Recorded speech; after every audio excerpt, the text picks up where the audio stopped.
Pebbles Tamil. Hello friends, welcome to pebbles. அனைவருக்கும் தீபாவளி நல்வாழ்த்துக்கள். நம்ம இன்றைக்கி தீபாவளி ஸ்பெஷலாக என்ன செய்ய போகிறோன்னா குஜியா.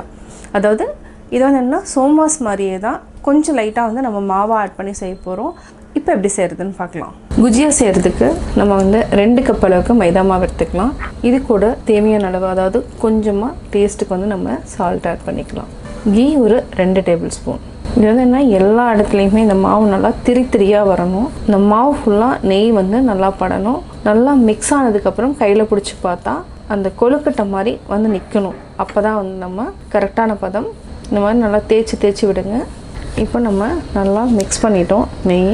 இப்போ கையில் பிடிச்சோன்னு வச்சுக்கோங்களேன், இது பிடிச்சா இப்படியே நிற்கணும்.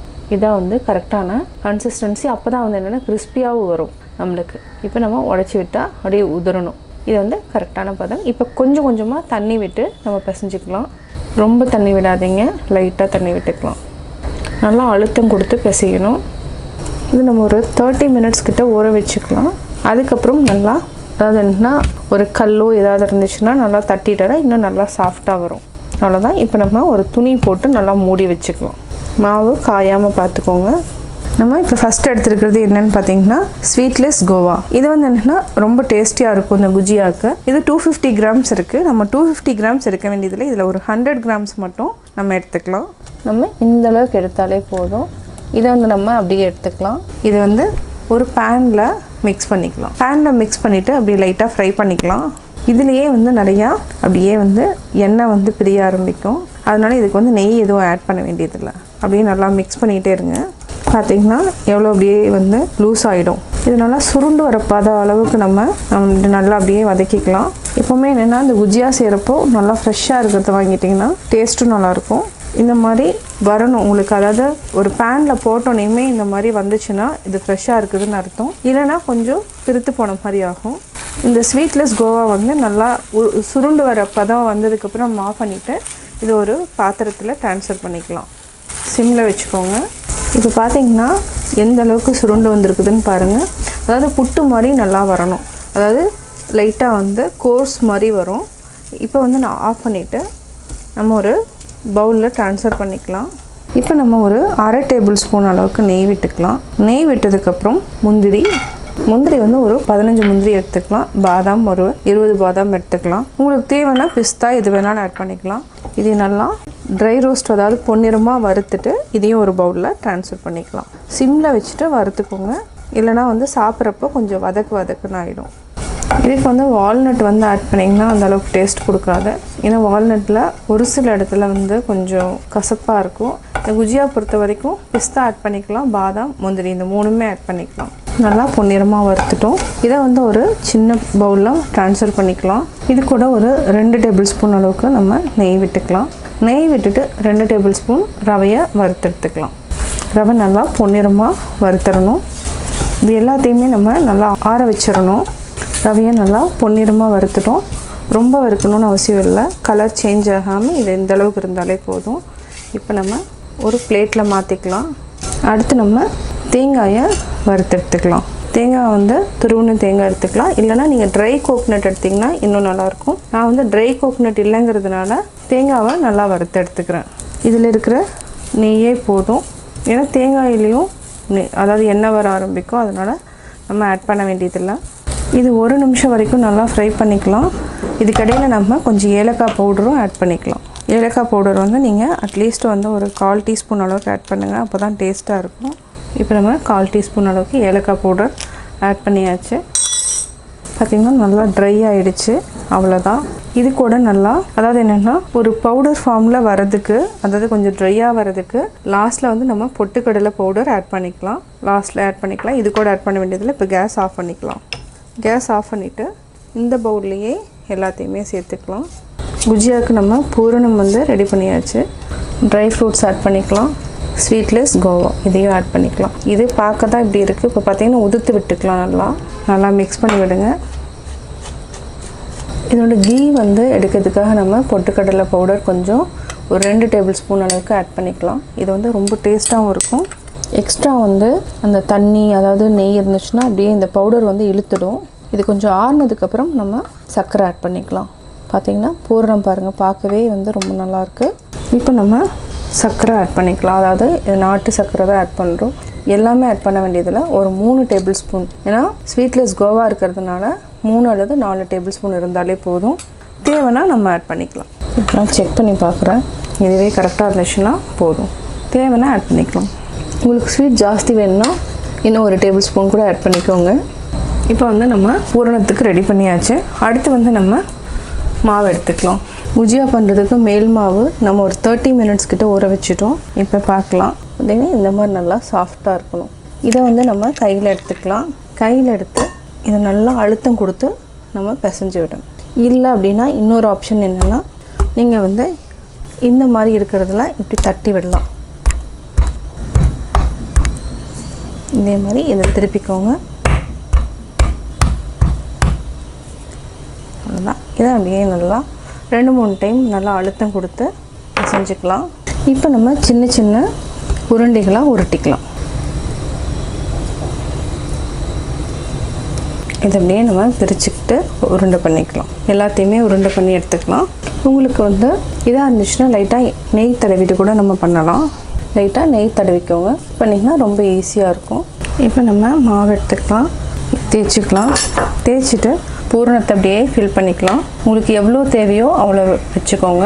அடுத்தது என்னென்னா, இந்த ஓரத்தில் நம்ம தண்ணி வந்து அப்படியே வந்து லைட்டாக அப்ளை பண்ணிக்கலாம். அதாவதுன்னா பூரணம் வெளியில் வராது. அதுக்காக நம்ம இந்த ஐடியா பண்ணுறோம். சுற்றிலையுமே நீங்கள் வந்து அப்படியே தண்ணி தொட்டுக்கோங்க. இதை அப்படியே சேர்த்திக்கோங்க. சேர்த்திட்டு ஏதோ ஒரு நுனியை நம்ம எடுத்துக்கலாம். எடுத்துகிட்டு இப்படி ப்ரெஸ் பண்ணிக்கோங்க. ப்ரெஸ் பண்ணிவிட்டு அதுக்கப்புறம் நம்ம ஃபோர்க் இருந்துச்சுன்னா ஃபோர்க் வச்சுக்கோங்க. ஃபோர்க்கில் நம்ம ஒரு டிசைன் பண்ணிக்கலாம். இப்போ பார்த்திங்கன்னா இந்த மாதிரி வந்துடும். இந்த சைடும் நம்ம அதே மாதிரி பண்ணிக்கலாம். இதே மாதிரி நம்ம எல்லாத்தையுமே பண்ணி எடுத்துக்கலாம். நம்ம வேறு ஏதாவது டிசைன் பண்ணுறதுனா ஃபஸ்ட்டு இந்த எண்ட் எடுத்துக்கோங்க. இதையே திருப்பி திருப்பி நம்ம சுருட்டிட்டு வரணும். மீதி இருக்கிற மாவை நம்ம எடுத்துக்கலாம். இப்படியும் நம்ம செய்யலாம். இப்போ நம்ம குஜியாவை ஒன்றா போட்டு எடுத்துக்கலாம். இது வந்து என்னென்னா லோ ஃப்ளேமில் வச்சு தான் நம்ம செய்கிறோம். 3 மட்டும் போட்டுக்கலாம், ஜாஸ்தி போடாதீங்க.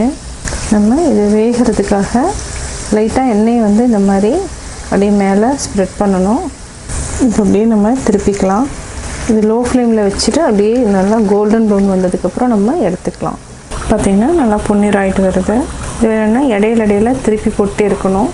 இந்த குஜியா வந்து நீங்கள் என்னென்னா 1 மாதம் வரைக்கும் கூட வெளியில் வைக்கலாம், கெட்டு போகாது. ஏன்னா உள்ளே இருக்கிறது எல்லாமே நல்லா நெய்யில் வறுத்து பண்ணது, எதுவுமே ஆகாது. இந்த ஸ்டேஜ் வர்றது கரெக்டான பதம். ஃபஸ்ட்டு இதையே நம்ம எடுத்துக்கலாம். இது எண்ணெய் வடிச்சிட்டு நம்ம எடுத்துக்கலாம்.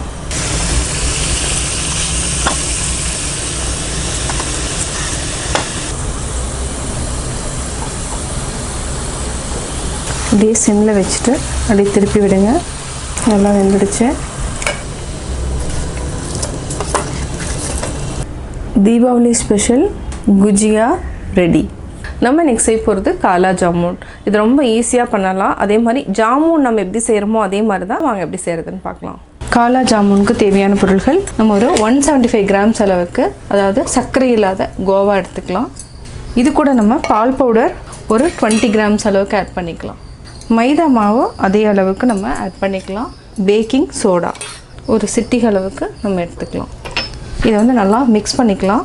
ஒரு சிலருக்கு இது கூட ஏலக்காய் போடுறதுனாலும் போட்டுக்கலாம். நான் வந்து என்னென்னா சுகர் சிரப் பண்ணுறப்போ நம்ம ஆட் பண்ணிக்கலான்ட்டு அதில் ஏலக்காய் ஆட் பண்ணல.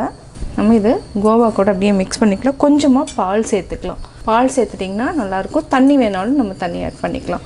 நான் வந்து தண்ணிக்கு பதிலாக பால் சேர்த்து தான் செய்ய போகிறேன்.